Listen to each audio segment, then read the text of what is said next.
Bien, comencemos. Entonces, cuando hablamos de lo que es vicios de refracción, hablamos pues de una situación en la que la luz juega un rol bastante importante. ¿Ya?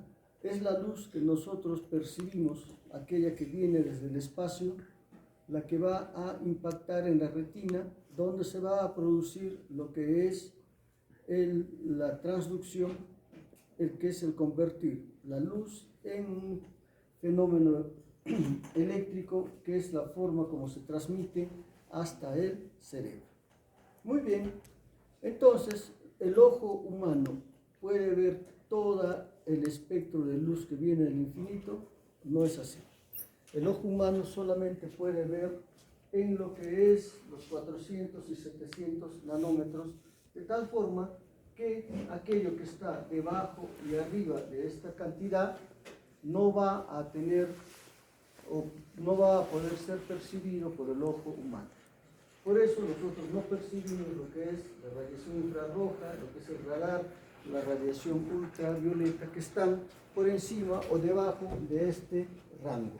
El ojo humano solamente puede ver desde lo que es el rojo al violeta, desde los 700 a 400 nanómetros, y la gama que exista entre ellos. Más allá de eso, no podemos visualizarlo.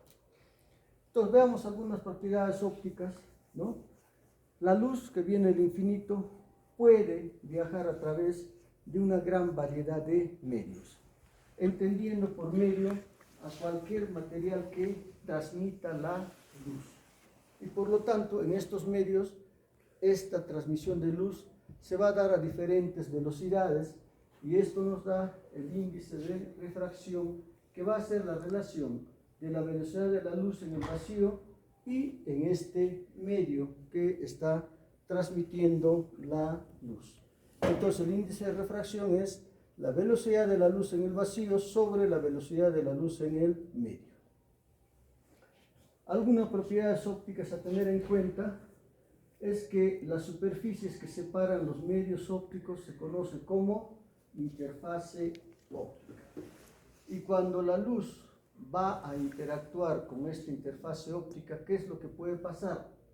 De que esta luz se refleje, esta luz se transmita y se refracte, que es lo que nos interesa, o que esta luz sea absorbida por esta interfase óptica. De ella, lo que nos interesa es la refracción. Entonces, si tenemos la interfase óptica y hay un rayo incidente, ¿qué puede pasar? De que ésta se refleje. Otra, que se absorba. Y otra, que este rayo incidente sea refractado. ¿Qué implica esto? De que va a haber pues un cambio brusco de velocidad, con un cambio brusco en cuanto a la dirección, que va a hacer que este rayo refractado vaya hacia lo normal o se aleje de lo normal. Eso es lo que sucede con lo que es cualquier luz que está actuando con un medio óptico. Entonces, en la refracción, que es lo que nos interesa, este rayo incidente, que es lo que va a pasar con esta superficie óptica, de que si viene de un medio de menor a mayor índice de refracción, ¿qué es lo que va a pasar? Que esto va hacia la normal, hacia la línea horizontal. Y si viene de un medio de menor índice al de mayor refracción, esto se aleja de lo normal.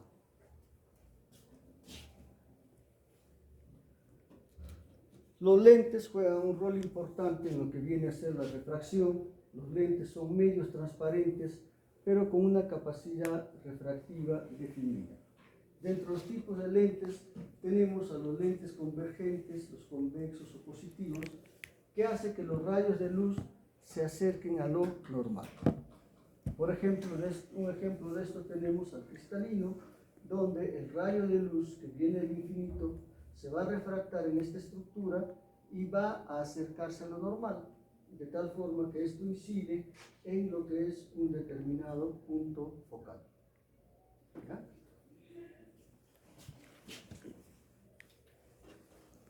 Entonces, ¿cómo determinamos el poder refractivo de un lente? a través de lo que es las dioptrías. ¿Qué implica una dioptría? Un lente convexo de una dioptría es donde los rayos paralelos van a converger a 1 metro de distancia. Entonces, una dioptría es la relación que existe entre la unidad sobre el punto focal, pero enfocado en metros. De tal forma que si es a 1 metro, tenemos una dioptría. Si se enfoca 50 centímetros, tendremos ¿cuánto? 2 dioptrías de esfuerzo. Cuanto más cerca estemos, habrá mucho más esfuerzo que nosotros realizamos. Esta es la razón por la que a los 40 años, cuando aparece la presbicia, pues el paciente présbita no puede enfocar para visión cercana. ¿Por qué? Porque tiene que compensar estas 2 o 3 dioptrías para ver de cerca. Las lentes divergentes, cóncavas o negativas, es aquel que al recibir los rayos de luz los refracta pero alejándolos de la normal. De tal forma que si viene el rayo de luz desde el infinito, esto es refractado alejándolo de la normal. Es por eso que acá tenemos un punto focal que va a ser virtual. Esos son los lentes esféricos, pero cuando tenemos los lentes esferocilíndricas, los lentes cilíndricos, el punto focal no va a estar en un solo punto como sucede con las lentes esféricas, sino va a estar en 2 puntos y cada punto representa los ejes tanto horizontal o vertical de la córnea. Entonces, en estos lentes cilíndricos nosotros, ¿qué es lo que vamos a tener? Vamos a tener un espacio donde va a estar enfocado, ¿ya? Lo vamos a ver después. Bien, entonces el ojo humano se considera pues un sistema óptico donde algunas estructuras tienen un poder refractivo ocular mayor que otras. Dentro de ellas, la córnea representa las 2/3 partes del poder refractivo ocular con 42 dioptrías de lo que es poder refractivo. El tercio restante corresponde al cristalino con 22.4 dioptrías de poder refractivo. Las demás estructuras no tienen una función importante en cuanto a lo que es poder refractivo. Cuando existe un vicio de refracción, ¿qué es lo que va a manifestar el paciente? Va a haber pues una disminución de la visión. Cuando existe una disminución de la visión, uno debe de pensar que la primera causa de esto es un vicio de refracción. Y esto lo podemos determinar en forma rápida a través de lo que es el agujero estenopeico. El agujero estenopeico es cualquier agujero a través del cual se hace ver al paciente.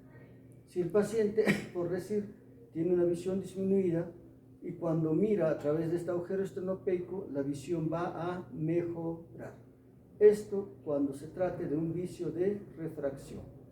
Pero si la disminución de la visión es por otro problema, como puede ser una maculopatía, la visión no mejora con el agujero estenopeico. Entonces, determinamos la disminución de la visión con los octotipos que tenemos, para personas letradas, para iletradas, para niños, etc. Con eso cuantificamos la visión. ¿Recuerdan que era 20-100? A ver, el de blanco.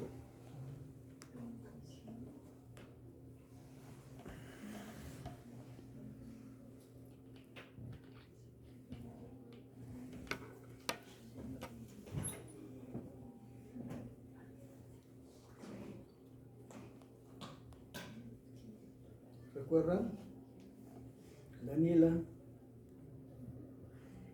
que era 20-100.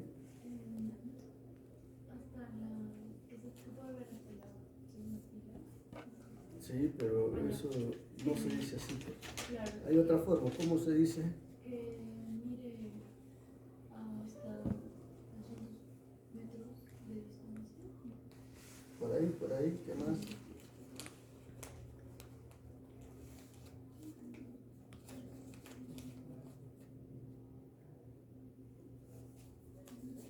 que era 20-100. La persona puede tener una distancia la puede ver hacia 6 metros de distancia.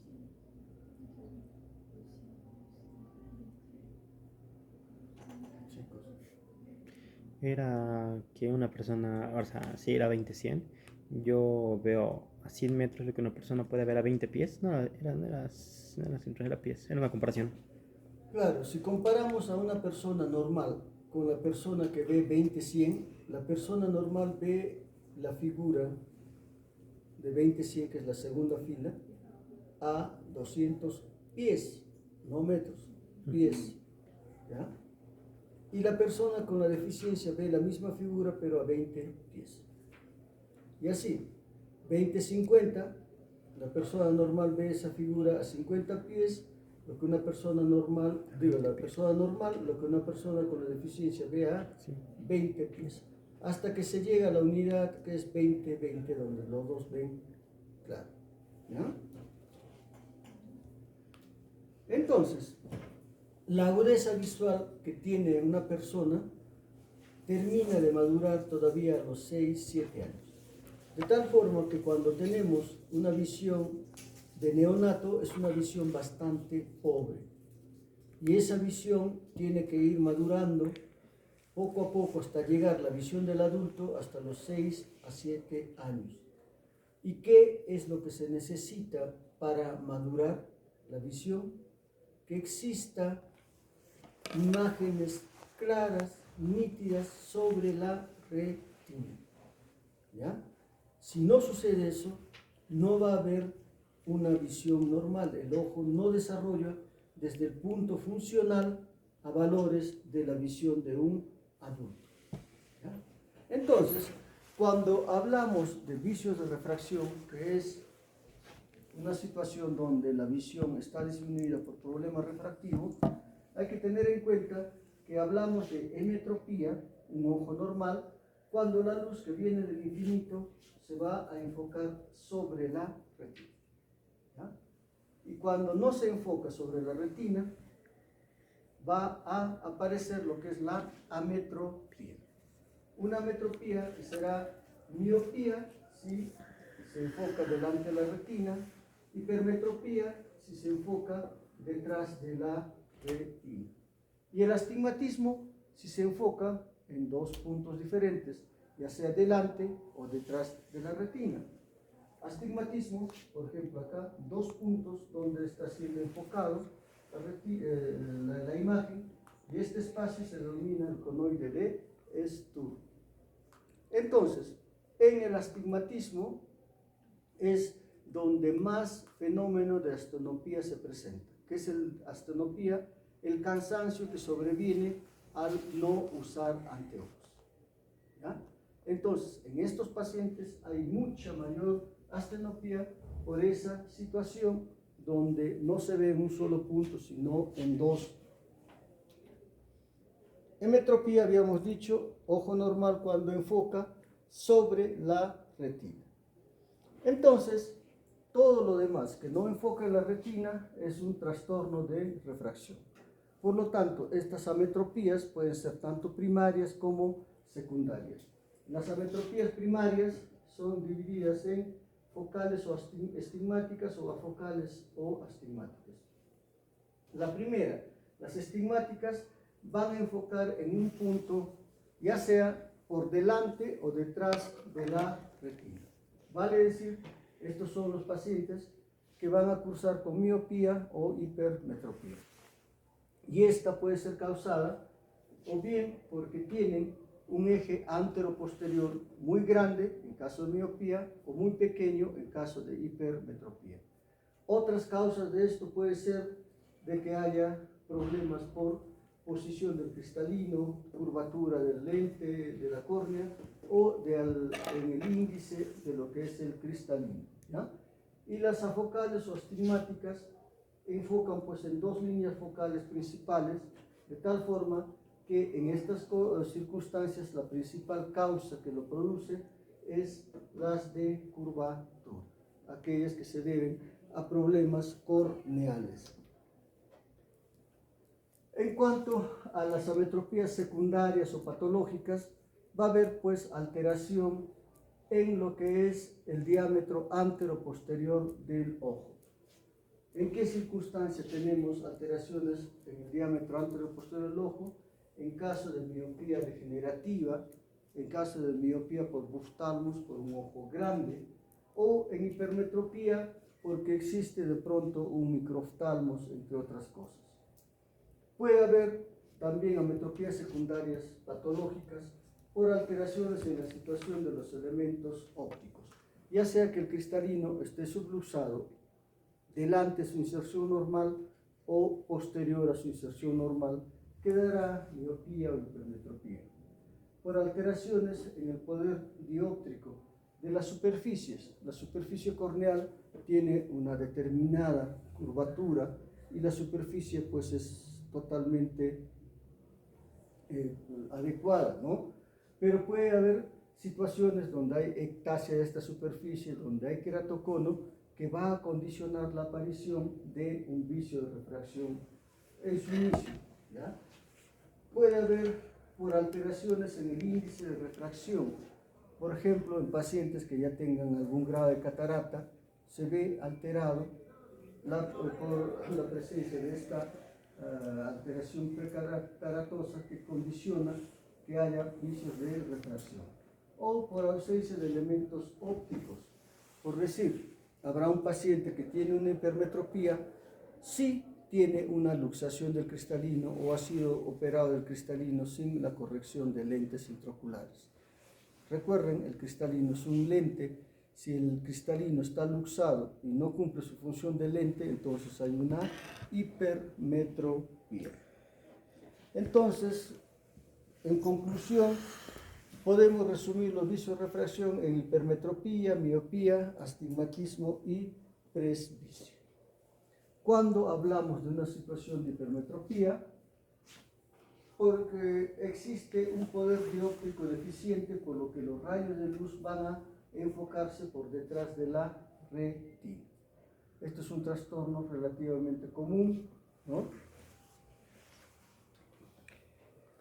Y esta hipermetropía puede ser una hipermetropía primaria, donde puede ser resultado de que hay una hipermetropía axial, una hipermetropía de curvatura, de índice, de posición.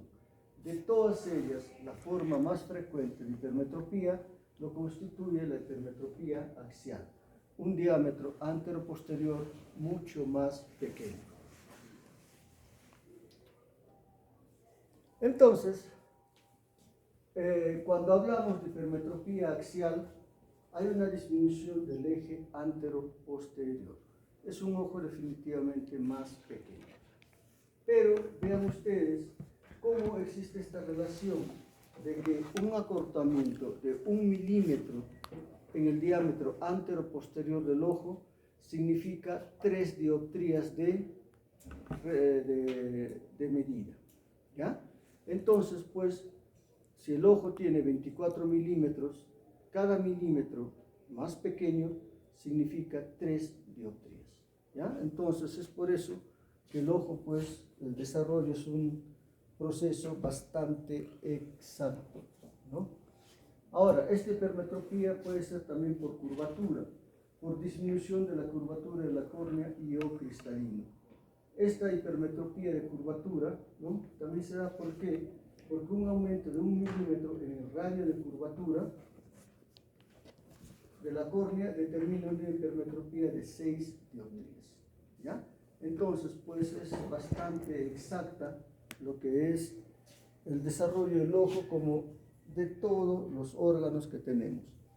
Si lo que es la hipermetropía es por efecto de lo que es el índice del cristalino, esto va a suceder pues cuando hay una alteración en el índice de refracción del cristalino.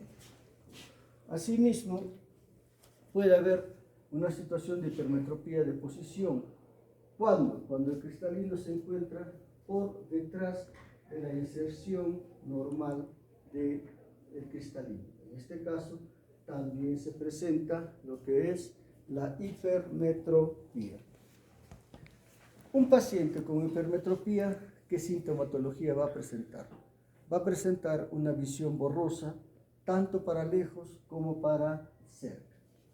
Y cuando no tiene la corrección adecuada, va a presentar pues, signos de astenopía que se traducen por dolor de cabeza, lagrimeo, somnolencia, etc. Estos pacientes, sobre todo cerca a los 40 años, para lo que es la visión cercana, tienden a alejar las cosas para tratar de ver mejor. Entonces, estos pacientes, como tienen una visión borrosa para lejos, una visión borrosa para cerca, tienden a desarrollar ambliopía. ¿Y qué es la ambliopía? Pues la disminución de la visión en un ojo desde el punto de vista funcional por falta de un estímulo adecuado. En este caso hay más ambliopía porque no hay ese estímulo, porque ve borroso el paciente tanto para lejos como para cerca. Más o menos la visión que ve un paciente con hipermetropía es la visión en la parte central, la que vería una persona sana, la parte periférica, la que vería una persona con hipermetropía. ¿Ya? La corrección, el diagnóstico, como en todo problema de visiorefracción, va a ser a través de la determinación de la agudeza visual, la misma que estará disminuida dependiendo de la magnitud de la hipermetropía. Como recomendación, cuando se hace la medida de la vista para pacientes hipermétropes, se debe hacer con cicloplegia. Se echa unas gotas para disminuir la acomodación que suelen tener los niños bastante elevada. ¿Ya? Niños, adolescentes, tienen lo que es una acomodación bastante elevada, y para bloquear ese fenómeno de acomodación se echa la cicloplegia. En esas condiciones se debiera de evaluar al paciente que tiene hipermetropía. Y el tratamiento es la corrección pues, de lentes positivos. ¿Ya? También se puede usar LASIK, cirugía refractiva, ¿no? Entonces, la forma más frecuente de este tipo de patología viene a ser un eje antero-posterior disminuido y las otras causas que hemos hablado. Pero puede haber ya una hipermetropía patológica por deformaciones oculares, sobre todo por lo que son microoftalmos, un ojo muy pequeño. De curvatura puede ser por heridas y cicatrices corneales, de posición porque hay subluxación y luxación posterior al cristalino, en cambios precataratosos o por ausencia del cristalino, que sería una afapia. La otra patología viene a ser lo que es la miopía, que se caracteriza por un poder dióptrico excesivo, por el que los rayos paralelos que inciden en un ojo miópico van a enfocarse por delante de la retina.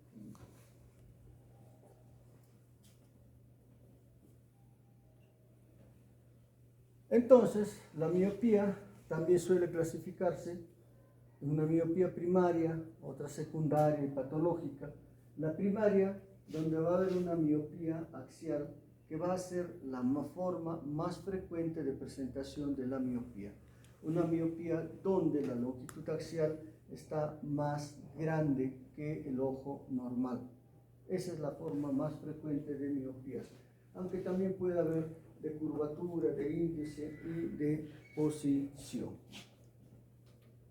Entonces, la miopía axial, aquella donde hay un diámetro antero-posterior más grande, es la forma más frecuente de expresión de la miopía. Puede haber un aumento de la curvatura de la córnea o del cristalino, es una miopía de curvatura.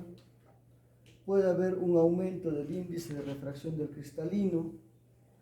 Puede haber una posición anómalamente anterior del cristalino que va a producir también miopía. Entonces, cuando estamos frente a un paciente que tiene miopía, ¿Cuál va a ser la forma de manifestación de este paciente de la miopía? Pues que los pacientes ven borroso para la visión lejana, pero conservan lo que es la visión cercana, que es una visión buena. Por lo tanto, esta situación de que para lejos ve mal, pero para cerca ve bien, previene de la aparición de ambliopía, porque en estos pacientes, a través de lo que es la visión cercana, se va transmitiendo buena información al área macular para que esto sea retransmitida hacia el cerebro. Entonces hay mucho menos ambliopía en estos pacientes. ¿Cómo expresa el paciente su manifestación de que no está viendo? A través de lo que son los guiños frecuentes. ¿Qué implica este guiño frecuente? Pues el hecho de que los pacientes están entrecerrando los ojos en un afán de tratar de imitar el efecto de agujero estenopeico, con lo cual mejora la visión. Pero este proceso de estar entrecerrando los ojos pues genera mucho cansancio, mucha astenopía. Por lo tanto, si tenemos un paciente que tiene ojos grandes, es lógico pues que tenga ojos típicamente grandes, cámara anterior mucha más profunda, pupilas midriáticas, etc. Esto se va a corregir con lentes negativos que van a hacer de que se incida en la retina la imagen que viene del infinito. Entonces el tratamiento es con gafas, con lentes de contacto, con cirugía refractiva, que lo vamos a ver. Puede haber una miopía patológica de tipo axial en ojos bastante grandes, en ojos que tengan estafilomas, de curvatura en caso de leucoma, en caso de queratoconos, la miopía de índice en pacientes que tengan una precatarata.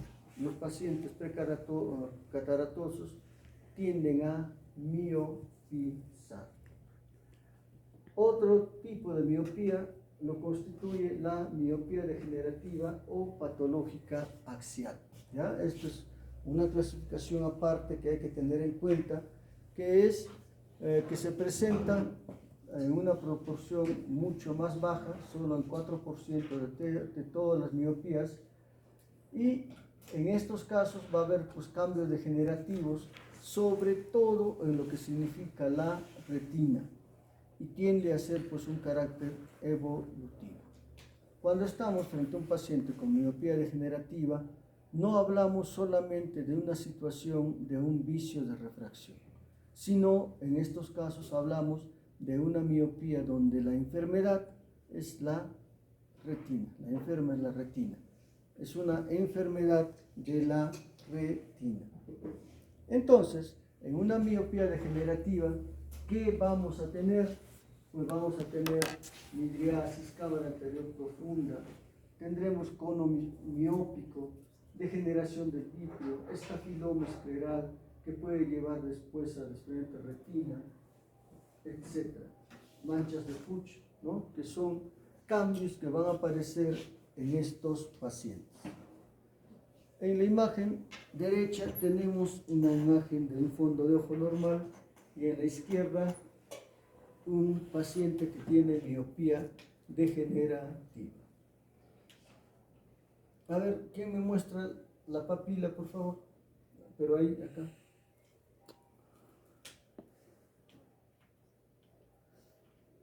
Señálenlo ahí.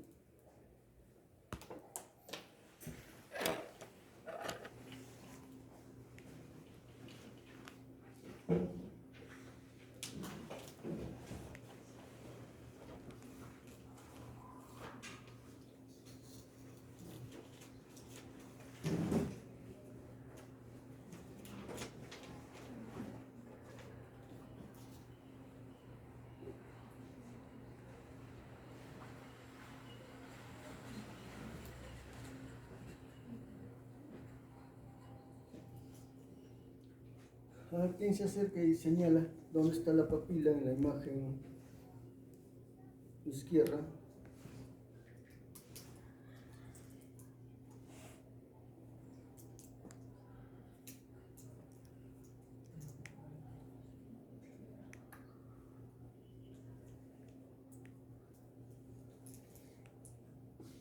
A ver, señala.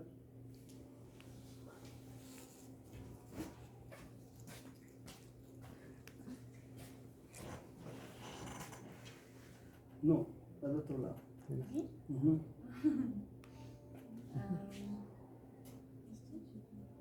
Sí, siempre hay que dar la opinión. ¿Cuál? Haz todo ese redondo. A ver. ¿Esa? No. No. Tampoco. ¿Cuál es la papila?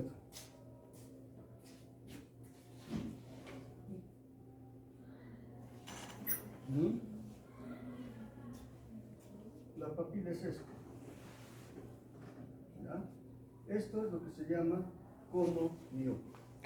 Tenemos una retina totalmente adelgazada que puede tener estafiloma posterior. Un estafiloma implica una ectasia de lo que es la esclerótica. Puede tener acá a nivel macular neovasos que pueden sangrar, en este caso está sangrado, ha sangrado y se convierte en lo que es una mancha de Fuchs con disminución de la visión. Puede tener lo que es la degeneración latis, que es un adelgazamiento en la periferia de la retina con una mayor tracción del vitrio que puede ir acompañado de agujeros a ese nivel y que puede condicionar un desgarro retinal, desprendimiento de retina. Entonces, una miopía patológica degenerativa es una retina totalmente enferma, que también tiene además lo que es el vitrio alterado. En estos pacientes va a haber cineres del vitrio, liquefacción del vitrio, va a haber de repente desprendimiento posterior del vitrio, etc. Entonces, pues los pacientes con miopía degenerativa tienen que ser vistos de cerca.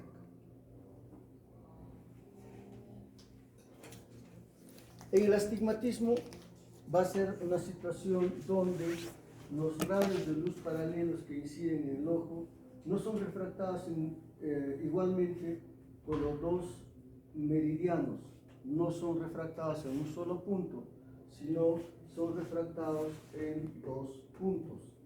Y ese espacio que comprende estos dos puntos, habíamos dicho que se llama el conoide de Sturm. Y acá se produce una paradoja estigmática donde un objeto puntual se transforma en una imagen lineal por esa situación. ¿Qué sucede cuando hay un astigmatismo? Pues en un paciente con astigmatismo va a haber siempre la disminución de la agudeza visual. Pero, como habíamos dicho, el síntoma principal en estos pacientes va a ser la astenopia. Vale decir de que estos pacientes van a tener mucho más molestias por la falta de uso de los lentes que las otras patologías, tanto de miopía como hipermetropía. Estos pacientes muchas veces tienen una agudeza visual que es bastante buena, bastante aceptable para el vicio de refracción que tienen, pero es a costa de esta astenopía, ¿no? La astenopía viene a ser todas las molestias que sobrevienen cuando se necesita usar lentes. Cefaleas, cansancio visual, enrojecimiento ocular, somnolencia, etc.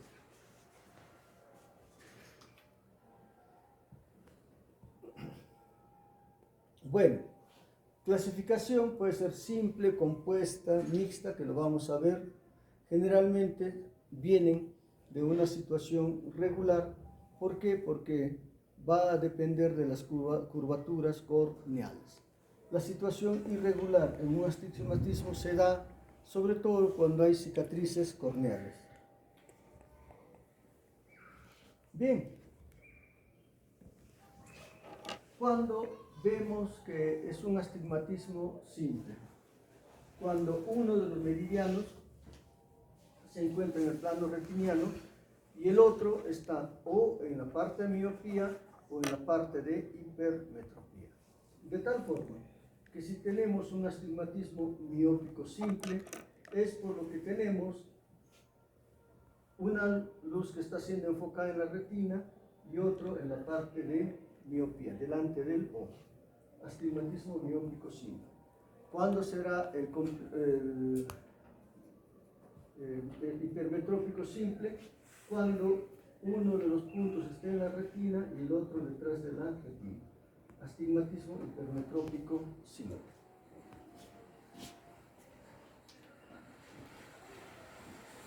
Cuando hablamos de astigmatismo compuesto, cuando ambos meridianos son ametrópicos, pero dentro de la misma modalidad, ya sea que sean miopes, ya sea que sean hipermétropes. ¿Qué implica esto?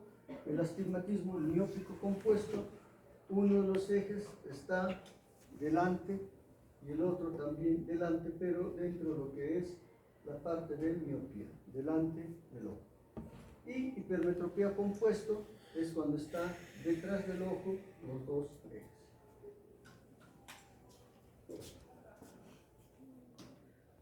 Y el astigmatismo mixto es cuando ambos meridianos principales son ametrópicos, solo que en distinta modalidad.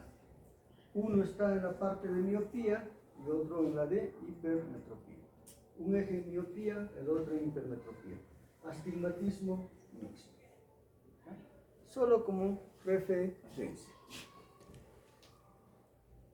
Y el astigmatismo irregular, que guarda relación principalmente cuando hay alteraciones corneales, sobre todo tipo de heridas, degeneraciones, distrofias, queratocono, etc. Los astigmatismos se van a tratar ¿con qué? Con lentes o con gafas cilíndricas o esferocilíndricas. Si es astigmatismo puro, con lentes cilíndricas. Y ¿cómo se diferencian estas lentes cilíndricas de los astigmatismos, de las lentes esféricas? En que en un lente esférico uno puede ver por cualquier parte del lente de manera igual. ¿Qué implica esto? Si esto fuese un lente esférico, nosotros podemos ver por la parte central, por la parte periférica, en forma igualitaria. Pero en un astigmatismo, ¿qué es lo que pasa? Que nosotros vamos a ver en una posición del eje del astigmatismo. Por decir, si tenemos una medida de -3 por 180 grados, nosotros veremos bien cuando esté en ese eje. Si por decir, en la óptica hacen el trabajo y es -350 por 160 grados, el paciente no va a ver. ¿Ya? Eso, entonces, el lente cilíndrico va a verse a través de un lente con ángulo, ¿ya? Y la otra patología viene a ser la presbicia. Cuando aparece la presbicia es porque el cristalino pierde su poder de acomodar. El poder acomodar implica ¿qué cosa? Que vaya alterando su curvatura corneal para mejorar el enfoque de las cosas. Alterar la capacidad del cristalino va perdiéndose y hacia los 40 años ya disminuye bastante y es necesario poner lentes para cerca. Esto es lo que sucede en la presbicia, que es una condición, pues algunos dicen fisiológica, porque todos alcanzamos ahí. Entonces, ¿qué ocurre en este cuadro de presbicia? Que hacia los 40 años se va perdiendo la visión para ver de cerca. En un afán de compensar, ¿qué hace el paciente? Comienza a alejar las cosas para ver. Entonces, con esto ya más o menos se compensa lo que viene a ser la presbicia y tiene que tener ya tratamiento a través de lo que son lentes positivos, ¿ya? Todo lo que son los vicios de refracción se van a corregir con lentes, ya sea lentes de montura, lentes de contacto.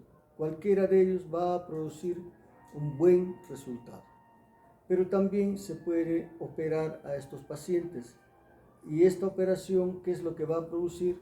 Pues una mejora de la agudeza visual a valores normales y la no necesidad de estar usando lentes, ¿ya? Entonces, corrección se puede hacer desde el punto de vista quirúrgico y esta corrección se hace tanto a nivel corneal o con procesos intraoculares. A nivel corneal, ¿qué es lo que se hace actualmente en forma masiva? La queratomileusis in situ, o sea, lo que es la cirugía láser. ¿Ya?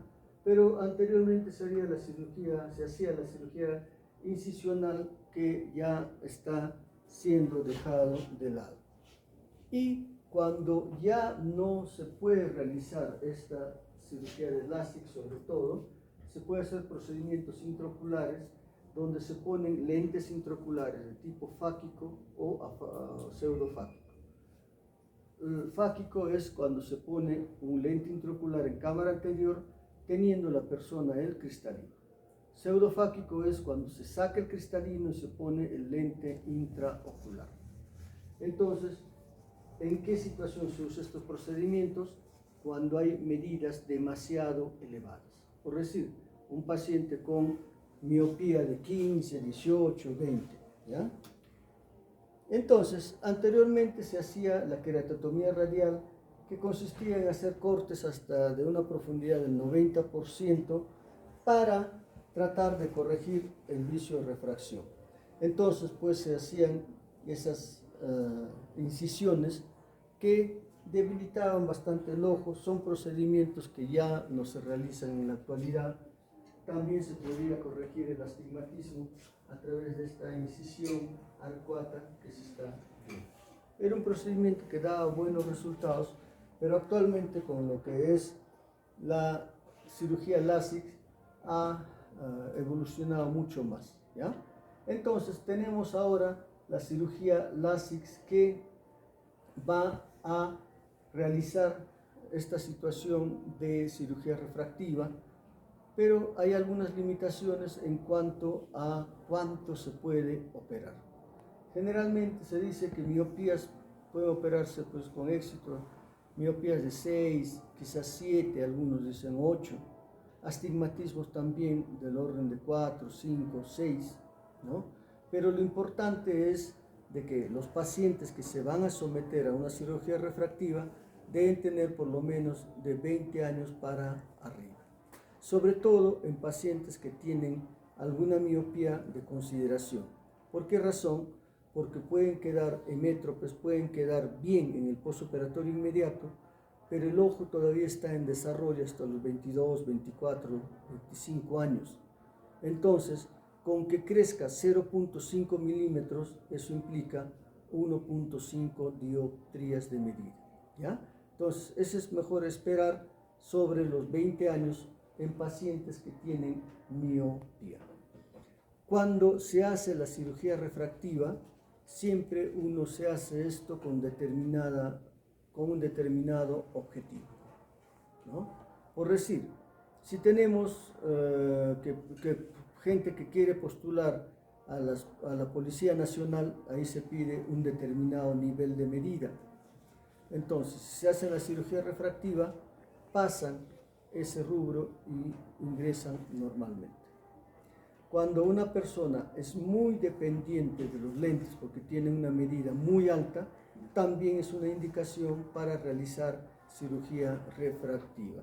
Pero tengan en cuenta que es un procedimiento electivo, ¿ya? La diferencia de visión de una persona que tiene lentes con una persona operada es la misma, ¿ya? No produce mejor visión la operación. Solamente la ventaja que va a tener es el que pueda no usar los lentes. Después no ofrece ninguna ventaja. ¿Y en qué consiste esta corrección quirúrgica? Pues en levantar un colgajo en la córnea, que puede hacerse esto con lo que es un microqueratomo o puede hacerse con el láser de femtosegundo. Ya si ustedes quieren realizarse una cirugía refractiva, háganlo 100% láser. ¿Qué implica esto? Que este flap lo hagan con el láser de femtosegundo, solamente el cirujano levanta esto, se trabaja en esta zona con el rayo láser para corregir la curvatura y se vuelve a cerrar. Entonces, con eso ya queda el paciente curado de lo que viene a ser el vicio de refracción. Es una técnica muy buena, bastante precisa, va a resultados visuales casi normales, ¿no?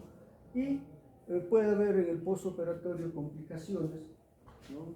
Como la formación de pliegues. ¿Por qué? Porque el flap que se vuelve a colocar, si uno se está rascando los ojos, etc., puede producir pliegues que hay necesidad de corregirlos, ¿ya?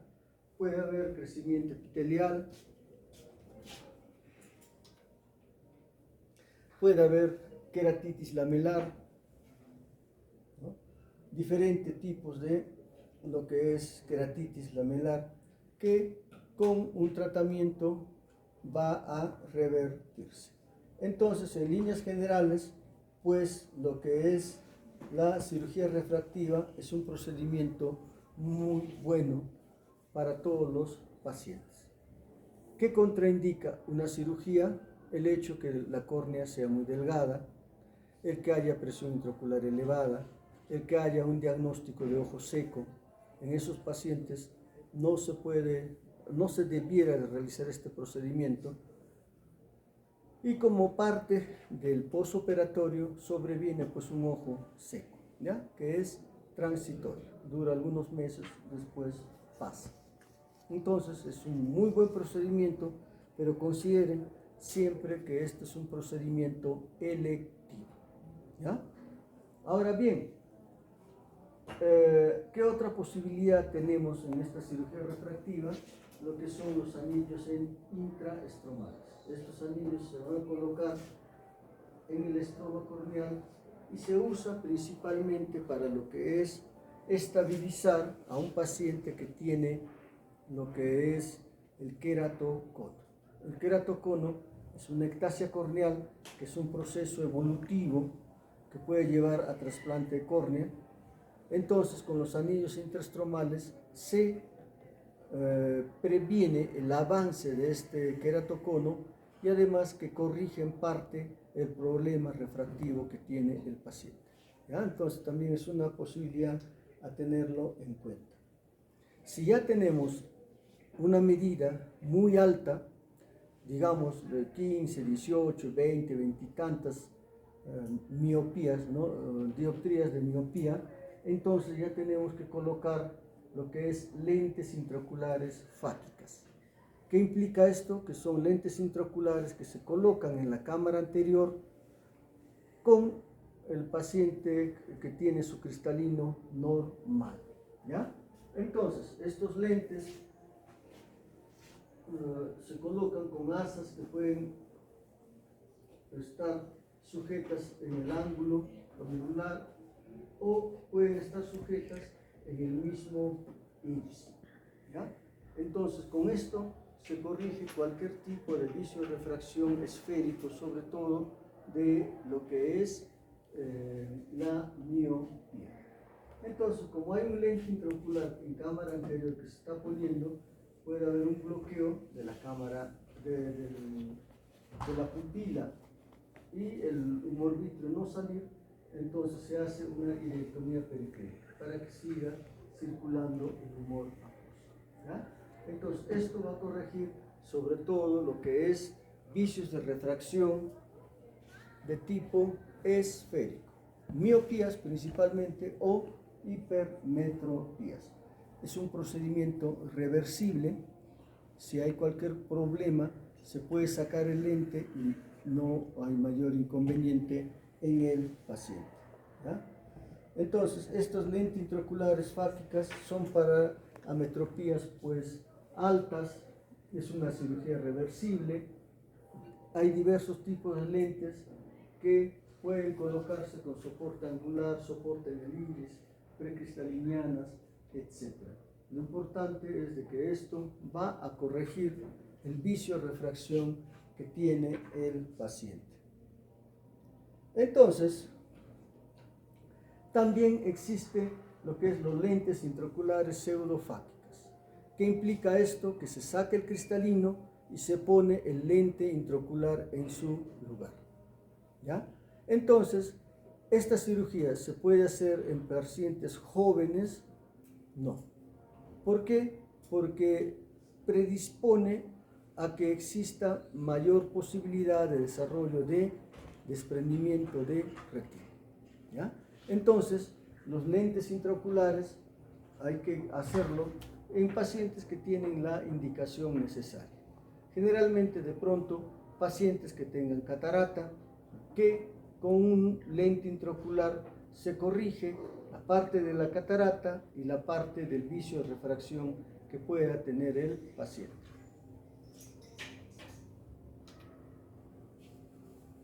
Muy bien, veamos la otra patología, que es la ambliopía o el ojo perezoso. ¿Ya? Entonces, cuando hablamos de ambliopía o ojo perezoso, hablamos de la primera causa de discapacidad visual unilateral en la infancia. Entonces, cuando ya se presenta esta ambliopía, pues esta ambliopía sigue durante toda la vida y por lo tanto también es primera causa de discapacidad visual unilateral en menores de 60 años.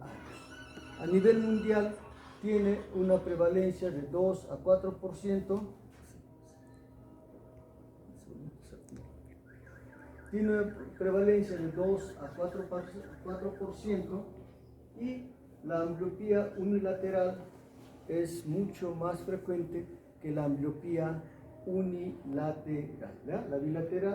La unilateral más frecuente que la bilateral. Se dice que en el Perú es 2.4% la prevalencia de ambliopía y de estas, ¿no?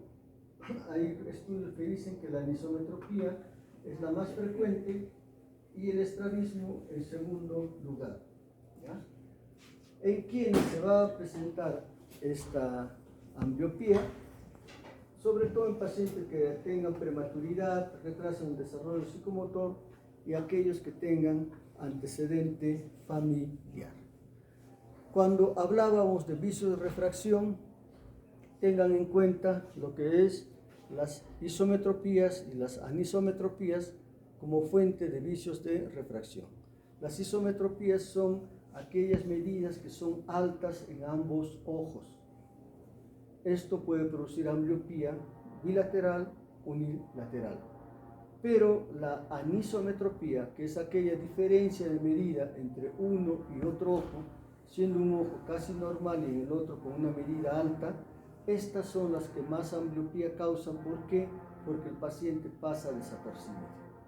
Un paciente con isometropía generalmente es un paciente que tiene una medida alta y esto se traduce en disminución de la visión.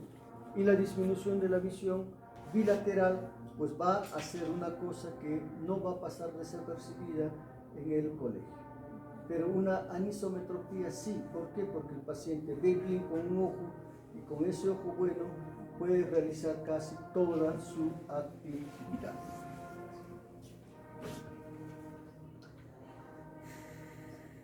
Muy bien. ¿Cuándo hacemos el diagnóstico de ambliopía? Cuando la visión no mejora con su mejor corrección. Se supone que todo paciente con una disminución de la agudeza visual, si se pone lentes, el paciente debe llegar a una visión de 20/20 en ambos ojos. ¿Ya? Si no llega a esta visión de 20/20, llega a 20/25 o menos, entonces ese paciente tiene ambliopía, pero con su mejor corrección.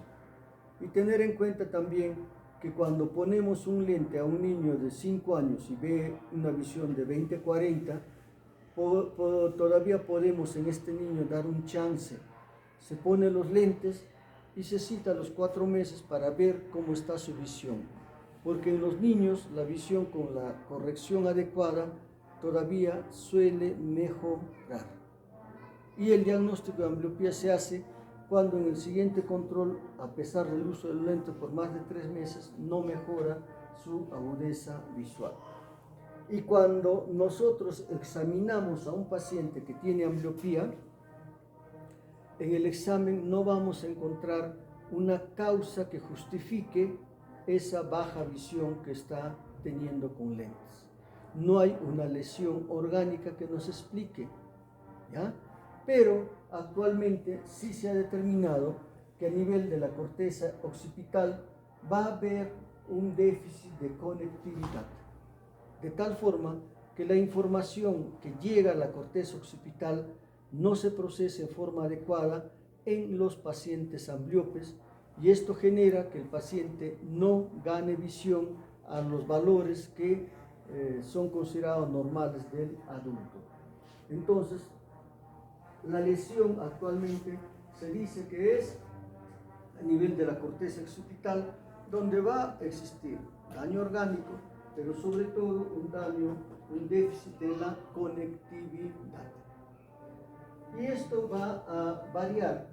En el área 17 de Brodmann es los que presentan una ambliopía por anisometropía, y habrá mayor desorganización desde el punto de vista funcional en las áreas 18 y 19 en el estrabismo o en la ambliopía por estrabismo, en las áreas de Brodmann 18 y 19, ¿ya? Entonces, eso hay que tener en cuenta.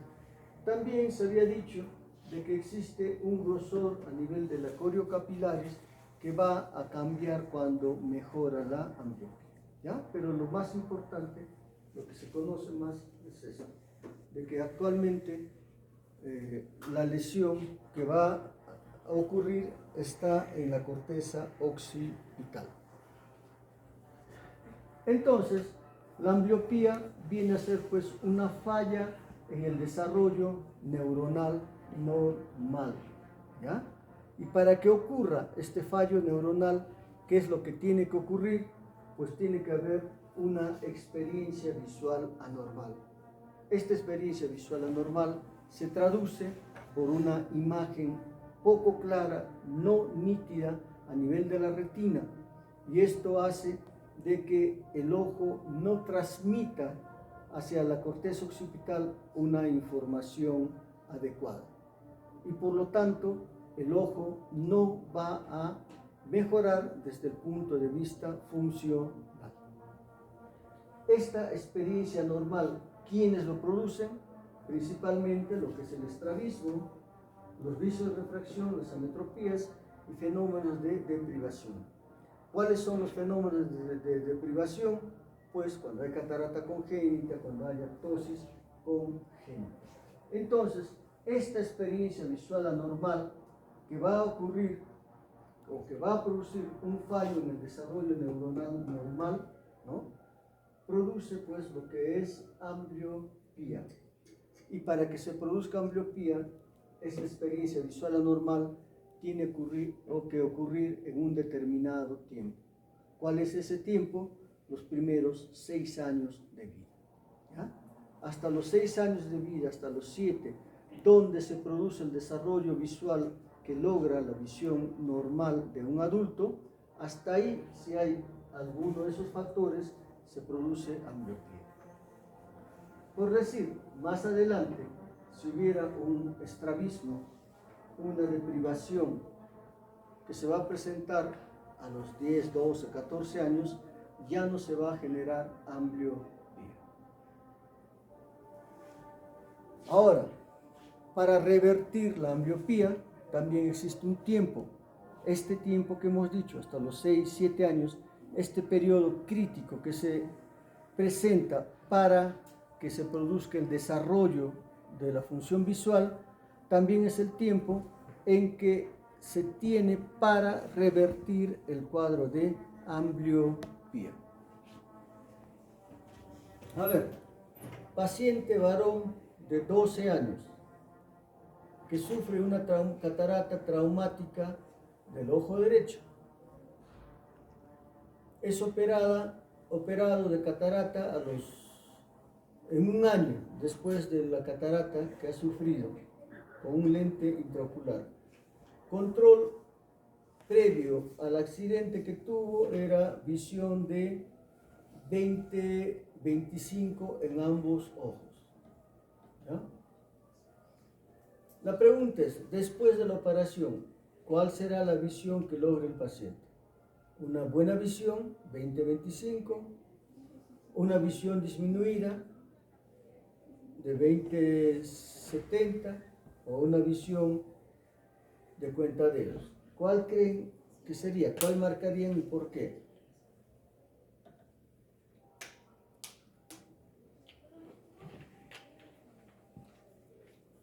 Creo que voy a volver a mis preguntas donde era para desarrollar.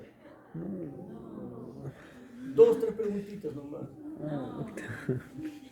O sea, el sistema me califica todo lo demás y yo califico 2, 3 preguntas. No, es que ahí uno se da cuenta si han estudiado o no, por todo lo que ponen. A ver, en el caso, ¿cómo tendría? ¿Buena visión, mala visión, regular? ¿Y por qué?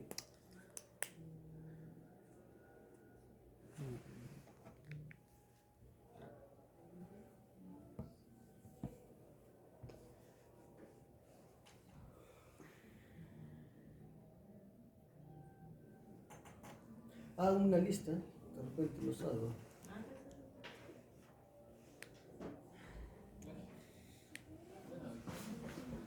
¿Por qué?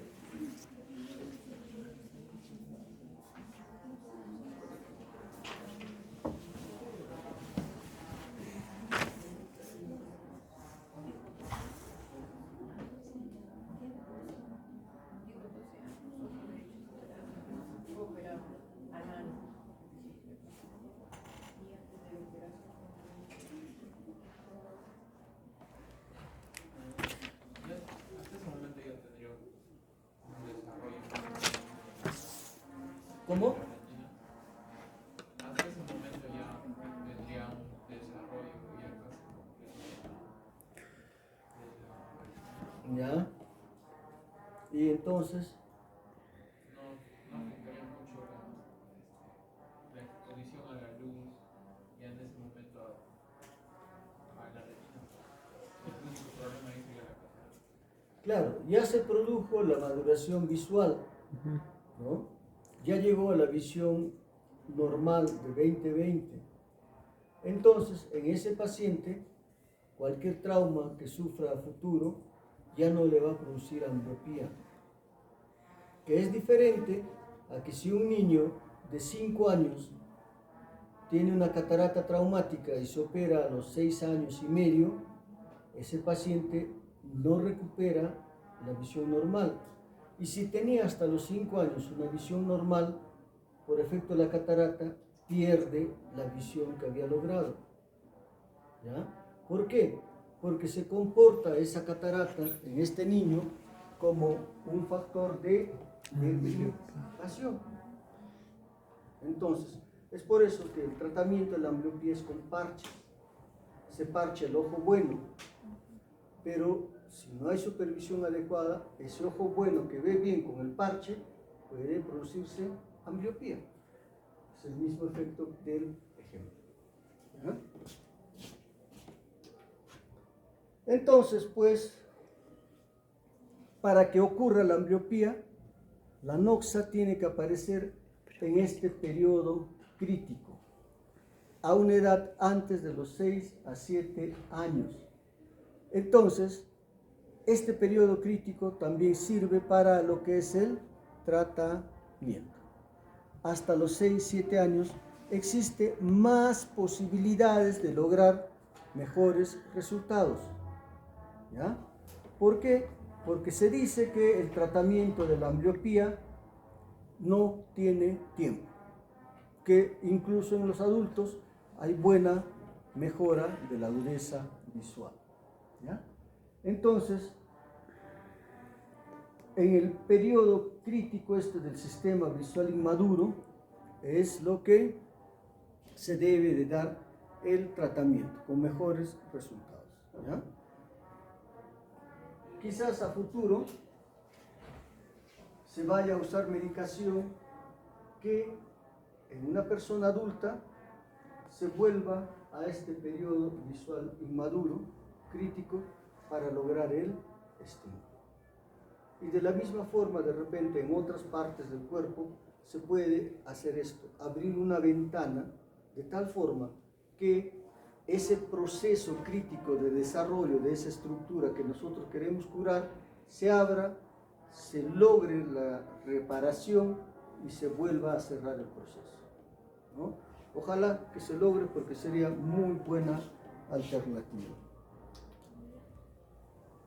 Entonces, en estos pacientes, la visión que se pierde es la visión central, ¿ya?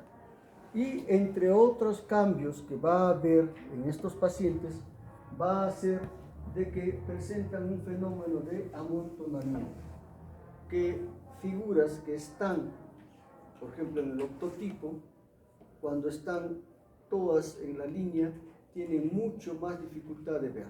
Por eso presentan mejor visión cuando se los evalúa con lo que es letras independientes, ¿ya? Pero estos presentan este fenómeno de amontonamiento, llamado también fenómeno de crowding. Entonces, la clasificación del estrabismo va a depender de lo que es el origen que lo causa. Por lo tanto, tendremos un estrabismo de causa estrábica, estrabismo refractivo, estrabismo por deprivación visual.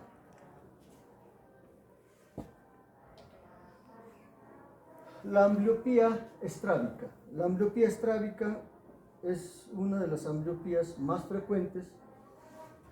Vamos a considerarlo como que es la más frecuente, ¿ya? Porque había una diapositiva donde dice en la primera que la anisometropía es la más frecuente, ¿ya? Vamos a considerar el estrabismo, ¿ya? Pero la anisometropía es una causa frecuente de ambliopía. Entonces, ¿qué es lo que va a existir en un paciente portador de estrabismo? Que va a haber pues una disminución de la visión en el ojo que más permanentemente desvía, por dos razones. Porque ese ojo no manda una información de imágenes claras hacia el cerebro, y también porque va a haber una interacción competitiva inhibitoria. El cerebro inhibe al ojo malo a que mande información y no se desarrolla de esta forma.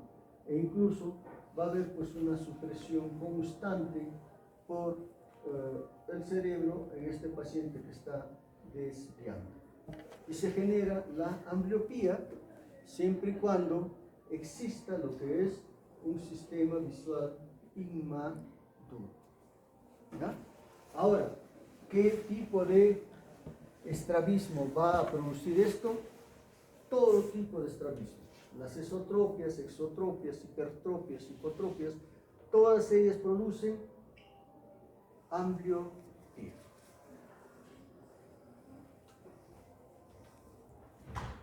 La ambliopía anisometrópica es la segunda más frecuente, ¿ya? La ambliopía anisometrópica, ¿qué implica? El hecho de que va a haber una imagen constantemente desenfocada. Y una imagen desenfocada es una mala imagen para que la retina envíe información hacia el cerebro, y por eso se produce la ambliopía. Entonces va a haber una alteración en este desarrollo de la agudeza visual en el ojo afectado. Ahí tenemos algunas medidas referenciales que producen ambliopía. 2 dioptrías en caso de miopía, 1.5 en hipermetropía, 2 dioptrías en caso de astigmatismos. 2 dioptrías en astigmatismos de diferencia entre uno y otro ojo, ¿ya? Entonces son valores que más o menos son referenciales. Y la anisometropía, tanto que si sea por miopía, hipermetropía, por astigmatismo, combinación de ellas, en todas va a haber mayor probabilidad de desarrollar ambliopía. Cuando existe deprivación, vale decir que existe una obstaculización en el eje visual, la luz no pasa hacia la retina porque hay una catarata congénita, porque hay una ptosis congénita marcada, etc. Entonces, esto hace de que se produzca la ambliopía. En estas circunstancias es mucho más severa la presencia de ambliopía, más difícil de tratar, ¿ya? Sobre todo los casos unilaterales son más difíciles de tratar. Entonces, ¿en qué situaciones aparecen? Cuando aparece una catarata central de mayor de 3 milímetros y una catarata bastante densa. En esas circunstancias, pues, aparece la ambliopía por deprivación. Entonces, para lo que es el manejo de un paciente con ambliopía, importa, pues, una detección temprana. El diagnóstico tiene que hacerse antes de los 6 años, que ya está el vicio de refracción establecido, que ya están los otros factores ambliogénicos como el estrabismo, como el factor de deprivación presente. Entonces, si se hace el diagnóstico, tiene que hacerse en forma precoz, antes de los 6 años. Y en ese sentido, ayuda que existan campañas de detección hechas por oftalmólogo general, por pediatras, etc., para hacer un diagnóstico temprano de la enfermedad, de tal forma que podamos nosotros dar lo que es un tratamiento oportuno. Entonces, cuando evaluamos en esta detección temprana de un paciente con ambliopía o evitamos la ambliopía, tenemos que ver, pues, los factores que producen ambliopía, los factores ambliogénicos. ¿Cuáles son estos factores ambliogénicos? La presencia de estrabismo, la presencia de vicios de refracción elevada, la presencia de lo que es catarata congénita, ptosis congénita, etc. De tal forma que siempre a lo largo de la evolución de un niño, del crecimiento de un niño, tenemos que ver cómo están sus ojos, están alineados, no están alineados. Existe un buen reflejo rojo porque puede haber lo que es la presencia de leucocoria en un ojo. Existen vicios de refracción o no. Pero todo esto a una edad temprana, que se estima entre los 4 años y medio.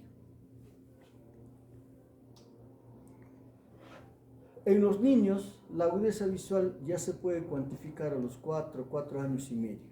Y la ambliopía es un proceso que se hace el diagnóstico a través de lo que es la disminución de la agudeza visual. Por lo tanto, la agudeza visual disminuida se puede determinar a través de lo que es la medición de la agudeza visual, ¿ya? Y eso se hace desde los 4 años y medio en forma adecuada y certera. Entonces, ¿cuándo mandar, pues, al oftalmólogo? Cuando nosotros veamos en la evolución de un niño alteraciones oculares como ptosis, lesiones corneales, leucocoria, reflejo rojo ausente, cuando hay un estrabismo, ¿no? A diferentes edades que pueda haber, y si ya el niño tiene la capacidad de poderle hacer la agudeza visual, pues hay que hacerla a los 4 años y medio, ¿ya? Entonces, en un niño siempre se debe de estar buscando, pues, qué patología puede tener el niño que pueda conducir a ambliopía.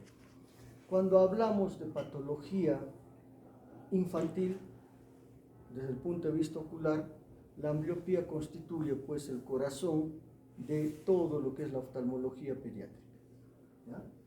Entonces, para hacer el diagnóstico se tiene que hacer, pues, un examen completo del ojo que incluya el fondo de ojo, ¿ya? Un examen estrabológico para ver si hay desviación ocular o no, hacer la agudeza visual. Con esto hacemos el examen de ambliopía. Recuerden ustedes que el diagnóstico de ambliopía implica de que esta ambliopía no mejora con correctores adecuadamente y no hay nada orgánico que lo justifique. Es un trastorno funcional. Por lo tanto, se debe hacer un fondo de ojo. ¿Para qué? Para ver si hay algún problema de maculopatía en el nervio óptico, en la retina, que esté justificando la baja visión que tiene. porque de pronto podemos iniciar tratamiento de ambliopía y nunca mejora. ¿Por qué? Porque tiene una maculopatía. ¿Ya? Descartar que exista algo dentro del ojo y recién iniciar el tratamiento de ambliopía, que es con los parches. ¿Ya?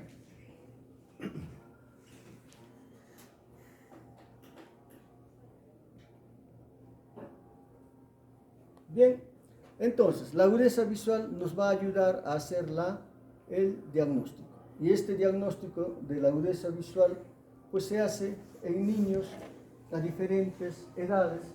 En los menores de 3 años se hacen cartillas de visión preferencial que ayudan, pero no son tan exactos. Entre los 3 a 5 años ya el paciente puede colaborar con la lectura. ¿Ya? Se ha determinado que más o menos la determinación de la ambliopía, el cribaje debe hacerse alrededor de los 4 años y medio. Entonces ahí se determina si hay ambliopía, se corrige el factor que está produciendo la ambliopía y tenemos hasta los 6 años para poder revertir esta ambliopía. En el proceso de hemetropización, o sea, en este proceso en que toda persona va a lograr una visión normal, la del adulto, pues la visión que va logrando el niño va siendo progresiva. No todos los niños ven igual. Un niño de 4 años, su máxima visión es diferente de la de un niño de 5 años y es diferente de esta de los de 6 años. Entonces, pues, la visión que va ganando el niño es una visión que se va dando en forma progresiva hasta llegar a los 6 años a la visión del adulto. Por lo tanto, a un niño de 5 años no podemos pedir que tenga 20/20, tendrá menos visión. ¿Ya? ¿Está por ahí la docente?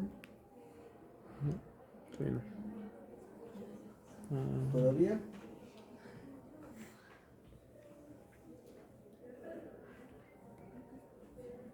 Bueno, ya, la ambliopía se clasifica pues en ambliopía leve, moderada, severa. Leve, 20/30, 20/25. Moderada, 20/40 a 20/100 y severa, mayor de 20/100. ¿Ya? Esto es algo que está estandarizado, pero en la práctica, si vemos a un paciente con 20/40, que es ambliopía moderada, y a un paciente con 20/70, que también es moderada, y 20/100, que también es moderada, esto se traduce en una disminución de la visión de profundidad que va a ser más profunda conforme más ambliopía tenga. ¿Ya? Entonces, yo estoy haciendo un trabajo donde comparo con el grado de ambliopía. 20/40, 20/50, 20/70, 20/100. Porque no puedo decir ambliopía moderada y todos caen dentro del mismo rubro de ambliopía moderada, pero con diferente alteración en visión de profundidad. ¿No? Pero como referencial tienen ahí esos datos. Nos quedamos acá, chicos, porque ya va a venir vengan la próxima semana.